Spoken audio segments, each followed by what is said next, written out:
नमस्कार, आपण पाहताय महाराष्ट्र विजय न्यूज चॅनल। सकाळी 8 वाजताच्या सुमारास डाबकी रोड जैन तेल केंद्र या ठिकाणी सौ मंदा दीपक गुळदे या दूध घेण्यासाठी आल्या असता त्यांचे पती दीपक दगडू गुळदे यांनी घरगुती कारणावरून त्यांच्यावर चाकूने वार करून त्यांना जीवे ठार मारले।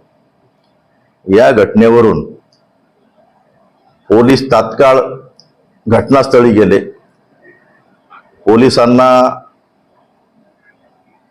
लोकांनी डायल 112 वरून कॉल केल्यावरून पोलीस घटनास्थळी गेल्यामुळे आरोपी तात्काळ ताब्यात मिळाला। पोलिसांनी आरोपीला ताब्यात घेऊन पोलीस स्टेशनला आणले आहे। गुन्हा दाखल करण्याची प्रक्रिया पोलीस स्टेशनला सुरू आहे।